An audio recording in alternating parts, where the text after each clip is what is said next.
Hello नमस्कार दोस्तों, आप सबका बहुत बहुत स्वागत है हमारे YouTube चैनल पर। दोस्तों, हम बिहार के स्टैटिक पार्ट को कवर कर रहे थे। हम बिहार के भूगोल सेगमेंट को लगभग पूरा कर लिए हैं। ये बिहार के भूगोल सेगमेंट का लास्ट टॉपिक है। जो लोग पहले के टॉपिक नहीं देखे हैं, पहले के वीडियोज नहीं देखे हैं, वो हमारे चैनल पर विजिट करके प्लेलिस्ट में जा करके बिहार के भूगोल से संबंधित सभी टॉपिक को 1 बाय 1 करके आप देख सकते हैं और इसका लाभ उठा सकते हैं। पूरी तरह से यह कोशिश किया है कि जो भी आपकी परीक्षा में प्रश्न पूछे जा सकते हैं, कहें संभावित फैक्ट्स हो सकता है या कॉन्सेप्ट हो सकते हैं, हमने उन सभी चीजों को इन वीडियो में कवर किया है। आप इनका लाभ उठा सकते हैं। चलिए आज का वीडियो स्टार्ट करते हैं। हम इस वीडियो में बिहार के प्रमुख खनिजों के बारे में बात करेंगे। तो दोस्तों, आप सबको पता है बिहार जो है 15 नवंबर तक, मतलब 15 नवंबर 2000 तक बिहार और झारखंड क्या होता था, बिहार और झारखंड एक स्टेट हुआ करते थे। बिहार और झारखंड एक स्टेट हुआ करते थे।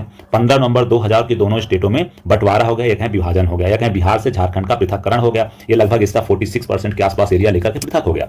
लेकिन हमारा ये मुद्दा नहीं कितना एरिया लेके अलग हुआ, हमारा मुद्दा खनिजों के बारे में है। जब बिहार और झारखंड दोनों इकट्ठा हुआ करते थे, या कहें 15 नवंबर 2000 तक बिहार में जो है उसमें बिहारी स्टेट हुआ करता था, तो बिहार में 25% पूरे भारत का जो मिनरल रिसोर्स था वो हुआ करता था। लेकिन जैसे झारखंड अलग होता है, वो लगभग 97% रिसोर्स लेकर के चला जाता है, और बिहार के पास मात्र और मात्र केवल 2 से 3% ही रिसोर्स बढ़ते हैं पूरे भारत के।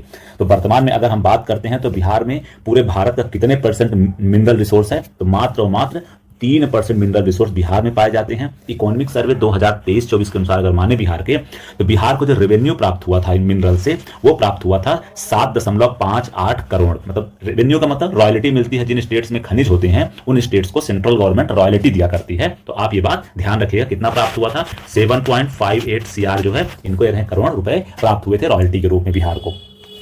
चलिए अब आगे देखते हैं। अगर हम बिहार में बात करते हैं तो सबसे ज्यादा बिहार के किस खनिज से आय की प्राप्ति होती है, कहीं राजस्व की प्राप्ति होती है, तो बालू जो बिहार का है, बालू मतलब के प्रकार सेंड है, उससे बिहार को सबसे ज्यादा राजस्व की प्राप्ति होती है। ठीक है। अगर हम बिहार में मुख्य रूप से खनिजों की बात करते हैं तो बिहार के दक्षिण वाला जो पार्ट है वहां हमको खनिज देखने को मिलते हैं। अगर आप बिहार का मैप देखेंगे तो बिहार के मैप में अगर आप अवलोकन करें तो बिहार का ये वाला जो पूरा पार्ट है, यहाँ बिहार के मुख्य रूप से खनिज पाए जाते हैं। इस वाले पूरे एरिया में आप देखेंगे तो इस वाले एरिया में आपको देखने को मिलेगा कौन संरचना देखने को मिलती है दोस्तों, यहाँ आपको देखने को मिलती है विंध्यन संरचना। ठीक है, कौन सी विंध्यन संरचना देखने को मिलती है। और आपको इस पूरे एरिया में जो है, यहाँ वाले पूरे एरिया में आपको धारवाड़ संरचना देखने को मिलती है। अगर आप बात करेंगे धात्विक खनिजों की, तो धात्विक खनिज आपको इस एरिया में धारवाड़ संरचना वाले एरिया में देखने को मिलेंगे। और अगर अधात्विक खनिजों की बात करें, जैसे पायराइट हो गया, चूना पत्थर हो गया, तो मुख्य रूप से आपको यहाँ विंध्यन वाले क्षेत्र में देखने को मिलेंगे। तो बिहार का अगर आपसे पूछा जाए कि मुख्य रूप से खनिजों के भंडार के रूप में किस एरिया को जाना जाता है, तो यह है आपका दक्षिण बिहार का पठारी क्षेत्र। ठीक है दोस्तों, चलिए अब हम बात करते हैं एक एक करके बिहार में कौन कौन से मुख्य रूप से खनिज पाए जाते हैं। तो इसके बाद हम लिस्ट देख लेते हैं, फिर उसको हम एक बार मैप पर भी देख लेंगे एरियाज को। तो सबसे पहले हम बिहार में बात करते हैं चूना पत्थर के बारे में। दोस्तों, बिहार में चूना पत्थर जो है मुख्य रूप से रोहतास में पाया जाता है। रोहतास की पहाड़ी, कैमूर की पहाड़ी वाले क्षेत्र में। यह आपको पता है विंध्यन संरचना वाला क्षेत्र है। और चूना पत्थर एक कैसा खनिज है, यह है आपका अधात्विक खनिज। ठीक है, यह सीमेंट उद्योग के लिए कच्चा माल होता है। चूना आपको पता ही है, रोहतास सीमेंट का कारखाना है। रोहतास में जो है सीमेंट के कारखाने भी पाए जाते हैं। जैसे डालमिया नगर में आप देखेंगे तो वहां पास सीमेंट के कारखाने आपको देखने को मिल जाएंगे। इस्पात उद्योग के लिए कच्चा माल का भी काम करता है, क्योंकि इस्पात को मतलब कि साफ ऑफ करने के लिए चूने का प्रयोग किया जाता है। चीनी उद्योग में शुद्धिकरण के लिए भी उसका प्रयोग किया जाता है। इंपॉर्टेंट प्रयोग उतना नहीं है, इंपॉर्टेंट है आपका किस एरिया में पाया जा रहा है। ठीक है, पायराइट जो है बिहार के रोहतास डिस्ट्रिक्ट में पाया जाता है। ये भी आपकी विंध्यन संरचना में ही देखा जाता है। यहाँ आमझौर और बाजरी नामक दो क्षेत्र है, यहाँ आपको रोहतास जिले में आपको पायराइट का उत्पादन होता है। पूरे भारत में अगर पायराइट के उत्पादन में बात करें तो 95% पायराइट का उत्पादन बिहार के मतलब बिहार में होता है। बिहार में कहाँ होता है, तो वो है बिहार का रोहतास डिस्ट्रिक्ट। ठीक है, और यह गंधक का एक प्रमुख स्रोत होता है। इसमें लगभग 46% जो है गंधक पाया जाता है। और यह जो है उर्वरक उद्योगों में इसका बहुत ही मतलब उपयोगिता होती है। कागज उद्योग में उपयोगिता होती है, पेट्रोलियम शोधन में भी इसका उपयोग किया जाता है। जब हम बात करते हैं अभ्रक की, तो अभ्रक दोस्तों ध्यान रखिएगा बिहार के नवादा डिस्ट्रिक्ट में मुख्य रूप से पाया जाता है। बिहार में अगर आपसे अभ्रक पूछा जाए कहाँ पाया जाता है, तो आपको नवादा डिस्ट्रिक्ट का नाम याद रखना है। उसके अलावा गया, जमुई और मुंगेर में पाया जाता है, लेकिन मेनली जो है आप नवादा ध्यान रखेंगे। ठीक है, विश्व का मतलब उच्च कोट का जो अभ्रक पाया जाता है वो बिहार में पाया जाता है, ध्यान रखिएगा। इसका उपयोग किस में किया जाता है, आपको पता होगा जो इलेक्ट्रिक इंडस्ट्री है या कहें कि विद्युत इंडस्ट्री है, इसका उपयोग कुचाला के रूप में किया जाता है। ठीक है, विद्युत उपकरणों को बनाने के लिए और विद्युत उद्योगों में। ठीक है, चीनी मिट्टी का जो उत्पादन होता है मुख्य रूप से कहाँ पाया जाता है, तो बिहार के भागलपुर में, बांका डिस्ट्रिक्ट में और मुंगेर डिस्ट्रिक्ट में आपको देखने को मिल जाएगा चीनी मिट्टी के मतलब उत्पादन होता है। इसका उपयोग किस में किया जाता है दोस्तों, आप सबको पता होगा, चीनी मिट्टी के आपने बर्तन सुने होंगे। इसका विद्युत प्रतिरोधक उपकरण बनाने में भी प्रयोग किया जाता है। इसके अलावा इसका वस्त्र में मतलब कपड़े बनाने में किया जाता है, कागज में किया जाता है, पेंट में किया जाता है, आदि उद्योगों में इसका उपयोग किया जाता है। अब हम बात करते हैं क्वार्टजाइट का उत्पादन बिहार में कहाँ होता है दोस्तों। तो बिहार में जो क्वार्टजाइट का उत्पादन होता है मुख्य रूप से मुंगेर डिस्ट्रिक्ट में आपको देखने को मिलेगा। मुंगेर में आपको खड़गपुर की जो पहाड़ियाँ हैं वहाँ देखने को मिल जाएगा क्वार्टजाइट का उत्पादन। उसके अलावा जमुई और गया डिस्ट्रिक्ट में भी इसका उत्पादन होता है। ये किस संरचना में पाया जा रहा है दोस्तों, ये भी आपको देखने को मिल रहा है धारवाड़ संरचना में। और आपको चीनी मिट्टी का भी उत्पादन कहाँ मिलता हुआ दिखेगा, ये भी धारवाड़ संरचना में। और आपको अभ्रक का उत्पादन भी किसमें देखने को मिल रहा है, ये भी धारवाड़ संरचना में भी देखने को मिल रहा है। ठीक है, चलिए आगे बढ़ते हैं और अन्य खनिजों के बारे में भी बात करते हैं। बॉक्साइट के उत्पादन के बारे में अगर आपसे कोई बात करे कहाँ देखने को मिलता है, हमें मुंगेर डिस्ट्रिक्ट में जो खड़गपुर की पहाड़ियाँ देखने को मिलती हैं उसमें बॉक्साइट का उत्पादन किया जाता है। आप सबको पता है बॉक्साइट जो होता है एल्यूमिनियम का अयस्क होता है। तो आप ये बात बिल्कुल नहीं भूलिएगा, कभी अगर आ जाए कि एल्यूमिनियम का अयस्क क्या होता है, तो एल्यूमिनियम का जो अयस्क होता है उसको हम बॉक्साइट कहते हैं। एल्यूमिनियम का उपयोग निश्चित रूप से आप सबको पता है इलेक्ट्रिकल इंडस्ट्री में बहुत ज़्यादा होता है। अगर हम सोने की बात करते हैं तो सोने का जो उत्पादन होता है बिहार के जमुई डिस्ट्रिक्ट में एक करमटिया नाम की जगह है, वहां पास आपको सोने का उत्पादन देखा जाएगा। और बिहार में लगभग जो है भारत का लगभग 43% जो है गोल्ड रिजर्व होने की संभावना है, ऐसा एस्टिमेट किया गया है। ये बात भी आप ध्यान रखिएगा। और अन्य खनिजों की बात हम जब करते हैं तो सोरा यहाँ देखने को मिलता है। सोरा जो है ये बारूद बनाने के भी काम आता है। तो आपको देखने को मिलेगा सारण, मुजफ्फरपुर, बेगूसराय, पूर्वी चंपारण डिस्ट्रिक्ट में आपको सोरा का उत्पादन होता है। सोरा जो है सोडियम और पोटेशियम नाइट्रेट के रूप में पाया जाता है। ठीक है, इसका उपयोग विस्फोटक बनाने में, कहीं बारूद बनाने में प्रयोग किया जाता है। पटाखा इंडस्ट्री में इसका बहुत उपयोग होता है। कांच और इस्पात उद्योग में भी इसका उपयोग किया जाता है। हम क्वार्ट्ज की बात करते हैं दोस्तों, तो क्वार्ट्ज जो है ये जमुई, नवादा और गया डिस्ट्रिक्ट में आपको देखने को मिलेगा। इसका उपयोग कांच, विद्युत और इलेक्ट्रिक इंडस्ट्रीज में किया जाता है।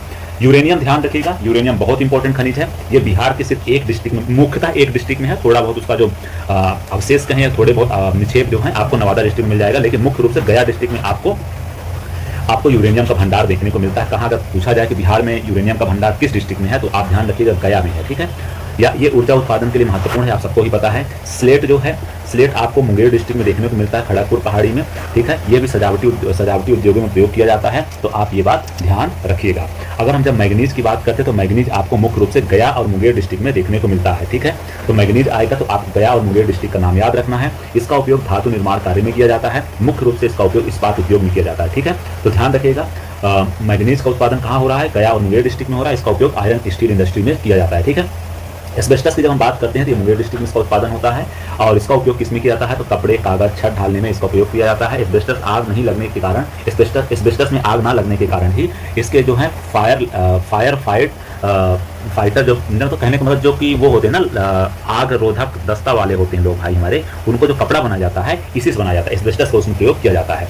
गलेना की बात करते हैं तो गलेना मुख्य रूप से बांका डिस्ट्रिक्ट में पाया जाता है। इसका उपयोग जो है परमाणु संयंत्र, रसायन उद्योग, पेंट उद्योग में किया जाता है। हम पेट्रोलियम की बात करते हैं तो बिहार में जो पेट्रोलियम है, जो टर्सरी संरचना आपको देखने को मिलती है, जो पश्चिमी चंपारण डिस्ट्रिक्ट में देखने को मिलती है, वहाँ कुछ निक्षेप पाए जाते हैं पेट्रोलियम प्रोडक्ट के। हम प्राकृतिक गैस की बात करते हैं तो बिहार का जो पूर्णिया, किशनगंज और कटिहार डिस्ट्रिक्ट है, वहाँ आपको प्राकृतिक गैसों के निक्षेप के थोड़े अवशेष मिले हुए हैं, कहीं कि वहाँ रिजर्व है, वहाँ ऐसा कहा जा रहा है, जिसका उपयोग ईंधन के रूप में किया जाता है। वो आपको सबको पता है बात।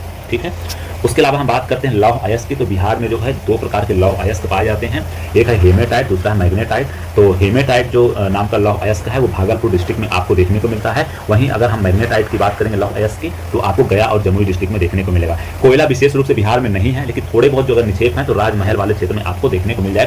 करते हैं कि सभी खनिजों की जो मुख्य खनिज है उनकी लोकेशन देख लेते हैं मैप में, और उन जिलों को भी थोड़ा आइडेंटिफाई कर लेते हैं, थोड़ा आपको ध्यान रखना आसान हो जाएगा।